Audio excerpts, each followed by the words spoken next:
우리 합독하겠습니다. 시작. 눈물을 흘리며 씨를 뿌리는 자는 기쁨으로 거두리로다. 울며 씨를 뿌리러 나가는 자는 반드시 기쁨으로 그 곡식단을 가지고 돌아오리로다. 아멘. 기독교 방송 인터뷰에서 돌아가신 고 옥하는 목사님에게 이렇게 질문을 합니다. 목사님은 목회하시면서 많은 성도님들을 만나셨을 텐데요. 가장 기억에 남는 성도가 있다면 어떤 성도였습니까? 그래서 목사님이 가만히 생각을 하더니 이런 이야기를 합니다. 지금으로부터 30년 전 개척교회를 할 때에 남루한 옷차림의 한 여자가 교회로 찾아왔지요. 그 여자는 늘 뒷좌석에 앉아 조용히 예배를 드리다 목사님이 축도 때가 되면 사라지곤 했는데 꼭 한 번은 그 여자 성도를 만나야겠다는 생각에 집 주소를 알아내 신방을 갖더랬습니다. 근데 막상 찾아가 보니 대궐 같은 저택에서 문을 열어주는 게 아닙니까? 하지만 알고 보니 그 성도님은 그 집에서 일하는 식모였던 거예요. 어린 시절 부모의 이혼으로 버림을 받았습니다. 이 집 저 집 전전하며 식모살이를 해야 했지요. 그러다가 불구인 남편을 만나 결혼했지만 그것도 얼마 가지 못해 시어머니에게 매를 맞아 쫓겨나게 되었습니다. 나는 불구자하고도 살 자격이 안 되나 보다. 신세한탄을 하며 양잿물을 들이켰는데 집인 생명인지 죽지는 못하고 식도가 다 타버려서 조금 남은 이 식도에다가 위를 끄집어 올려가지고는 그런 대수술을 받아야 했지요. 못난 얼굴에 목소리마저 제대로 나오지 않는 기구한 인생. 평생 동안 죽이나 미움을 먹고 살아야 하는 그 가련한 인생. 그렇게 마지 못해 살아가던 어느 날 극동방송에서 나오는 설교 말씀을 듣고 중생의 경험을 하게 됩니다. 그리고 다시 예수님 만나기 위해서 교회에 다니기 시작했는데 그 교회가 바로 옥하는 목사님이 심호하셨던 교회였던 거예요. 그러게 성도님은 교회에서 신앙생활을 시작했고 교회는 강남으로 이사를 가게 됩니다. 그때 강남의 그 비싼 땅에 이사를 가니까 귀부인들이 대거 교회로 유입되면서 가난했던 성도들이 떠나기 시작합니다. 아마 돈 많고 똑똑한 여자들 틈에서 신앙생활을 하기가 버거웠을 거예요.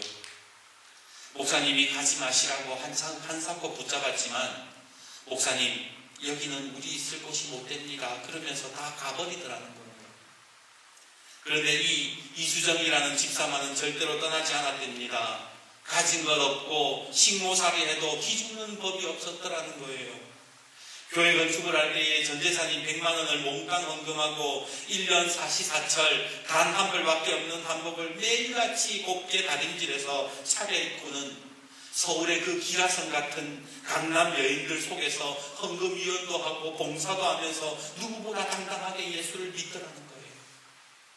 그러던 어느 날 목이 너무 아파가지고 약을 사러 약국에 갔다가 오늘은 목사님 집에 가서 목사님 얼굴도 보고 기도도 한번 받아야겠다 그러면서 목사님 집을 갔는데 그만 목사님 집에서 세상을 떠났다고 하지요. 지금의 사랑의 교회가 있기까지 한 교회에서 예수님만 바라보고 예수님만 사랑했던 그 성도, 그 사람이 가장 기억에 남는다. 목사님은 그렇게 이야기를 하더라고요. 사랑하는 여러분, 한 목회자의 기억에 남는 성도가 그런 사람이라면 하나님이 기억하시는 성도는 과연 어떤 사람일까요? 요한복음 12장 26절에 예수님은 이렇게 말씀하십니다. 사람이 나를 섬기면 내 아버지께서 그를 귀하게 여기시리라. 그렇습니다. 하나님도요, 예수님 사랑하고 예수님 섬기는 사람을 기억하시더라는 거예요. 그러기에 오늘 어떤 상황 속에서도 우리는 예수님 바라보고 예수님만 섬기는 우리 성도님들이 되시기를 주님의 이름으로 축복합니다. 우리 옆에 분간 인사합시다. 예수님만 사랑합시다. 그러면요 여러분, 예수님만 사랑한다는 게 뭘까요? 내가 살아가면서 예수님만 사랑한다는 것, 아마 여러 가지 모습들이 있겠지만 하나님의 말씀인 성경은 또 이렇게 말씀합니다. 요한복음 14장 21절 나의 계명을 지키는 자라야 나를 사랑하는 자니 나를 사랑하는 자는 내 아버지께 사랑을 받을 것이요 나도 그를 사랑하여 그에게 나를 나타내리라. 예수님 사랑하는 건 다른 게 없대요. 하나님의 계명을 지키는 게 예수님 사랑하는 거래요. 언젠가 다윗에 관해 말씀을 묵상하다가 한 가지 깨닫게 되는 게 있었어요. 여러분, 다윗 하면 뭐가 제일 먼저 떠오르세요? 골리앗하고 싸움하는 거, 그게 제일 먼저 떠오르잖아요. 다윗은요, 평생을 전쟁하고 싸우면서 살았던 사람이었어요. 싸움이라면 누구에게도 지지 않는 자신이 있는 사람이었습니다. 하지만 막상 다윗은 자신의 문제 앞에서는 싸우지를 않아요. 자기를 미워했던 사울, 괴롭히는 베냐민 사람 굿시, 다윗을 조롱했던 시므이, 이 사람들 앞에서 다윗은 칼을 꺼내기보다 복수하기보다 오히려 하나님이 대신 싸워주시기를 그렇게 기도했다라는 겁니다.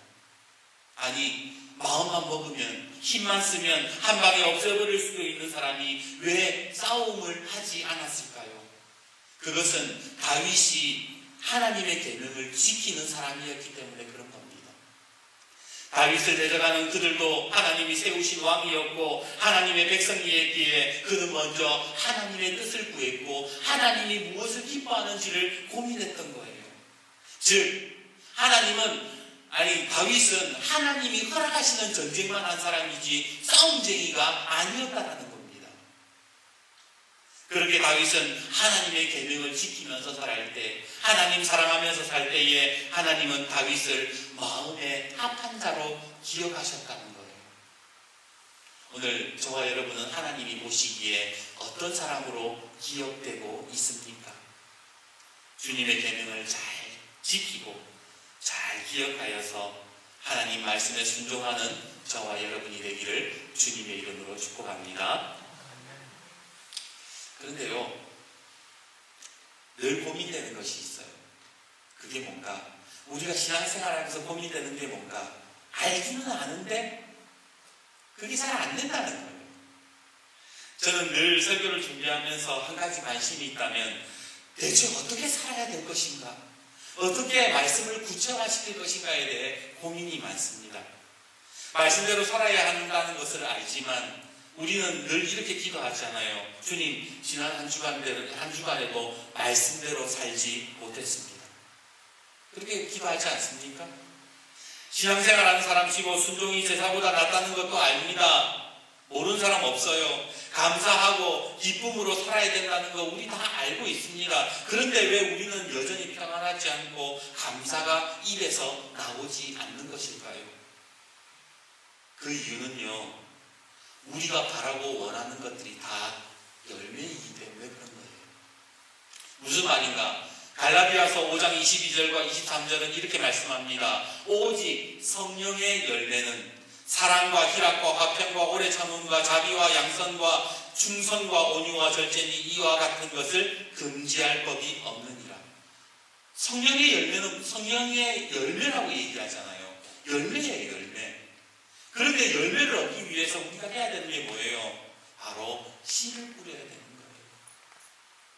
씨를 뿌리지 않는데 어떻게 열매를 얻을 수 있단 말입니까? 그래서 오늘 우리의 삶에 씨를 뿌리지 않으면, 평안의 씨를 뿌리지 않으면 우리는 평안을 누리지 못하는 거예요. 감사의 씨를 뿌리지 않는데 내 입에서 감사가 나올 리가 없다라는 겁니다. 자꾸 우리는 열매만 바라보고 왜 나에게는 이런 열매가 없나라고 이야기하지만 그 속을 깊이 따지고 들어가 보면 우리가 씨를 뿌리지 않았다는데 원인을 찾을 수 있다는 겁니다. 그래서 오늘 본문 말씀은 이렇게 우리에게 말씀하고 있지요. 눈물을 흘리며 씨를 뿌리는 자는 기쁨으로 거두리로다. 울며 씨를 뿌리러 나가는 자는 반드시 기쁨으로 그 곡식단을 가지고 돌아오리로다. 씨를 뿌려야 된다는 거예요. 씨를 뿌려야 역사가 일어난다라는 겁니다. 지난 금요일 부산교회 목사님에게서 전화가 왔어요. 목사님, 지금 목사님 교회는 예배 드립니까? 안 드립니까?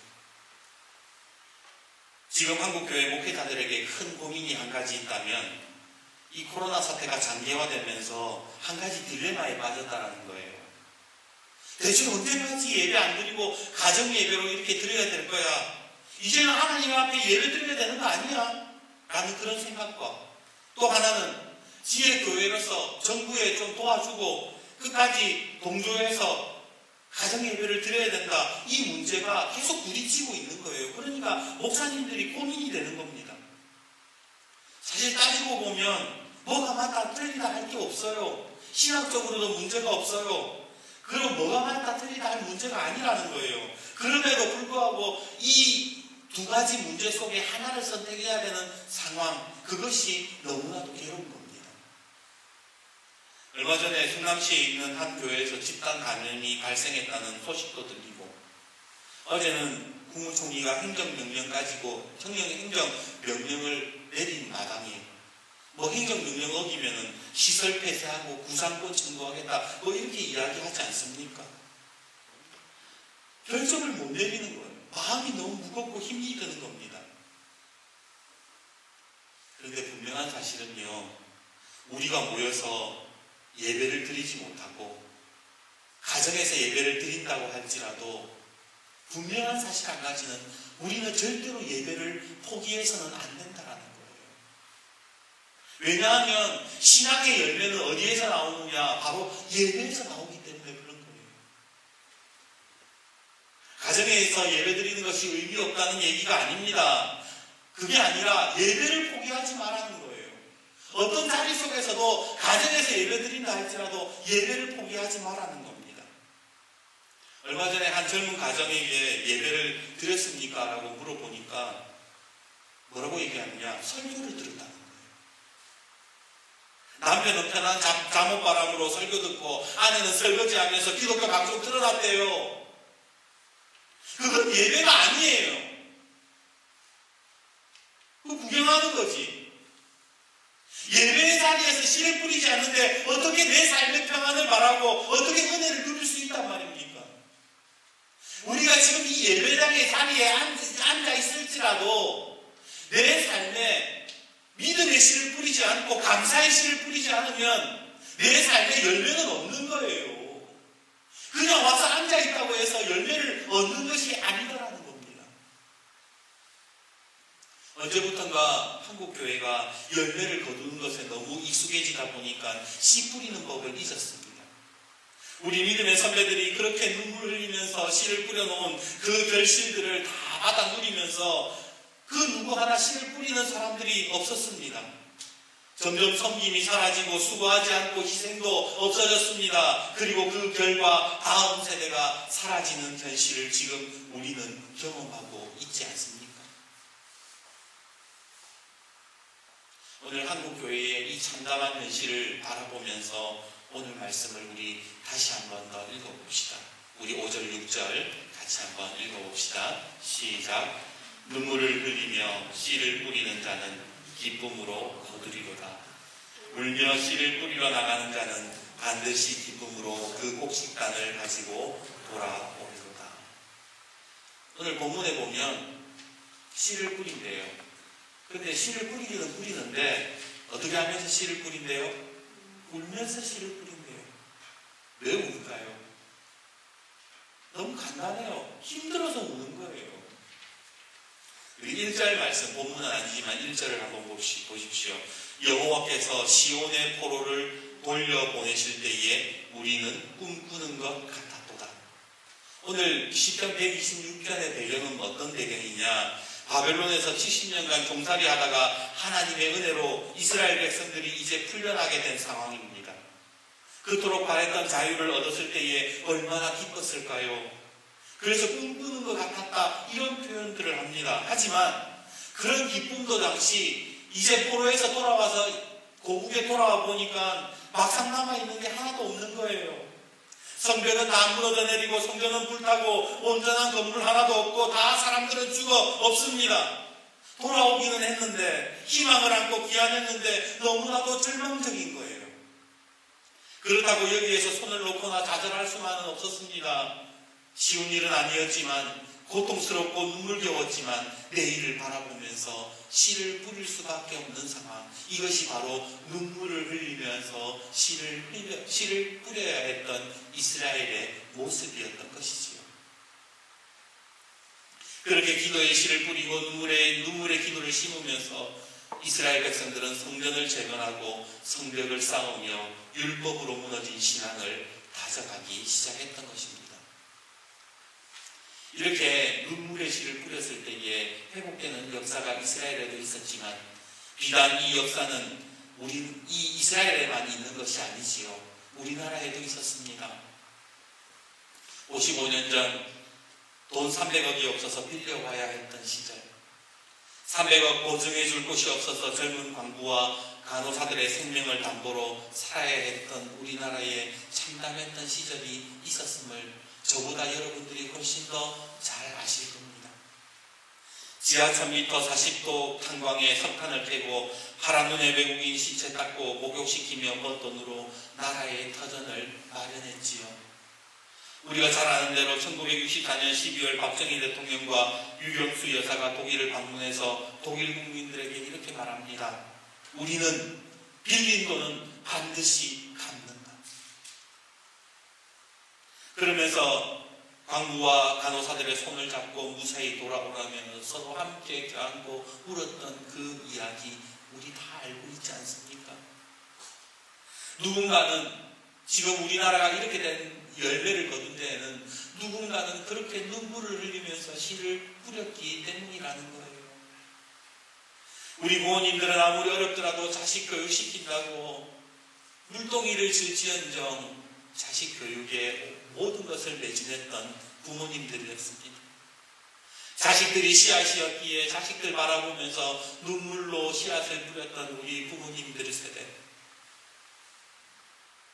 그 부모님들이 있었기에 지금 우리가 여기에 있는 것입니다. 하박국 3장 17절과 18절 말씀을 보면요, 하박국은 이렇게 고백합니다. 비록 무화과 나무가 무성하지 못하며 포도나무에 열매가 없으며 감람나무에 소출이 없으며 밭에 먹을 것이 없으며 우리의 양이 없으며 외양간에 소가 없을지라도 나는 여호와로 말미암아 즐거워하며 나는 구원의 하나님으로 말미암아 기뻐하리로다. 하박국이 아무것도 없대요. 근데 아무것도 없는 상황에서 지금 뭐 하겠다는 겁니까? 감사의 씨를 뿌리겠다라고 이야기하는 거예요.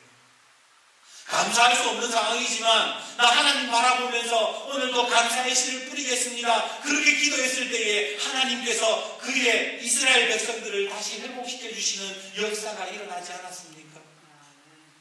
가만히 있는다고 얻어지는 것이 아니고 누군가는 씨를 뿌렸기에 그 다음 세대가 열매를 얻게 된 것입니다. 이런 의미에서 볼 때 지금 우리가 해야 될 게 뭘까요? 바로 씨를 뿌리는 거예요. 코로나가 이렇게 장기화되고 이 어려운 시간 속에서 많은 사람들이 경제력이 다 무너지고 너무나도 힘들어서 어떻게 할 줄 모르는 이 상황 속에서 그럼에도 불구하고 우리는 오늘 씨를 뿌리는 사람들이 되어야 될 줄 믿습니다. 아멘. 그래서 예배를 포기할 수 없는 거예요. 예배를 포기해서 안 되는 거예요. 교회에서는 예배 포기해서 안 되고 가정에서는 예배를 포기해서는 안 되는 겁니다. 교회에서 드리든 집에서 드리든 전심을 다하여 하나님을 찬양하고 예배하는 우리 성도님들이 되시기를 주님의 이름으로 축복합니다. 언젠가 읽었던 책에서 성공회 대학교 석좌 교수인 신영국 교수가 이런 표현을 썼습니다. 우리는 석과 불식해야 됩니다. 오늘 설교의 제목이지요. 석과 불식. 이게 무슨 말일까? 클 석자, 열매 받자, 아니 불자, 먹을 식자. 석과라는 것은요, 제가 농사를 잘 몰라서 모르지만 석과라는 것이 씨과실이래요. 씨과실. 그러니까 내년에 그 나무에 그 열매를 맺기 위해서 남겨놓는 씨앗이 되는 과일, 그것이 석과래요. 그래서 아무리 힘들어도 내년 과실을 위해서 먹지 않고 남겨두는 것, 이것이 석과 불식이라는 말이라는 겁니다. 오늘 그리스도인은요, 석과 불식하는 사람이래요. 아무리 힘들고 고통스러워도 희망의 씨앗을 마음속에 남겨놓는 사람, 감사하지 못하는 상황 속에서도 감사의 씨앗을 내 마음속에 남겨두고 내 삶에 나가서 그 씨앗을 뿌리는 사람, 석과 불식하는 사람이 예수 믿는 사람이라는 거예요. 뿌리지 않으면 열매를 거둘 수 없듯이 오늘 내 삶에 내 희망의 불씨를 내 속에 남겨두고 성령의 불씨를 내 속에 남겨두고 오늘 그 씨앗을 안고 세상 속으로 나가는 사람, 그 사람들이 석과 불식하는 사람들이지요. 그래서 그 씨를 지금 이 암울한 시대 속에 뿌렸을 때에 하나님께서는 30배, 60배, 100배의 될 씨를 맺게 하는 것이 바로 신앙생활의 능력이 되는 것입니다. 이제 말씀을 맺겠습니다. 오늘 말씀을 묵상하면서 주님이 주신 찬양이 우리 찬양 예배 말씀 후에 부를 주님 손잡고 일어나세요라는 찬양입니다. 그 가사를 보면 이렇지요. 왜 나만 겪는 고난이냐고 불평하지 마세요. 고난의 뒤편에 있는 주님이 주실 축복 미리 보면서 감사하세요. 석과 불식한다는 거예요. 너무 견디기 힘든 지금 이 순간에도 주님이 일하고 계시잖아요. 남들은 지쳐 앉아있을지라도 당신만은 일어서세요. 힘을 내세요. 힘을 내세요. 주님이 손잡고 계시잖아요. 주님이 나와 함께 함을 믿는다면 어떤 역경도 이길 수 있잖아요. 오늘 우리가 겪는 고난 속에서 불평하지 말고 감사의 씨를 뿌리고 견디기 힘든 순간 속에서 주님이 일하심을 믿는 믿음의 씨를 뿌릴 때에 다시 일어나게 되는 하나님을 경험하게 된다는 찬양이 바로 오늘 우리가 부를 찬양인 겁니다. 사랑하는 여러분, 오늘 여러분들은 어떤 씨를 뿌리고 계십니까? 지금 여러분의 마음속에 어떤 씨앗을 남겨놓으셨습니까? 주님은 마태복음 13장 24절에 이렇게 말씀하셨습니다. 천국은, 잘 들으세요. 천국은 좋은 씨를 자기 밭에 뿌린 사람과 같다. 무슨 말입니까? 좋은 씨를 뿌리는 사람이 천국을 누린다라는 거예요. 그러기에 오늘 여러분의 삶에 좋은 씨를 뿌리시기를 주님의 이름으로 축복합니다. 천국은 거저 오는 것이 아니라 눈물로 씨를 뿌리는 사람에게 찾아오게 되는 것입니다. 그러기에 오늘 이 예배의 자리 속에 내 마음의 불평의 씨앗, 의심의 씨앗은 이제 버려버리고 좋은 씨앗들을 내 속에 남겨두고 이제 세상으로 나아가십시오. 그 좋은 씨앗들을 눈물로 뿌릴 때에 기쁨으로 단을 거두며 우리의 삶에 다시 회복과 천국을 경험하게 될 줄 믿습니다. 오늘 그런 성도님들이 되시기를 주님의 이름으로 축복합니다. 기도하겠습니다.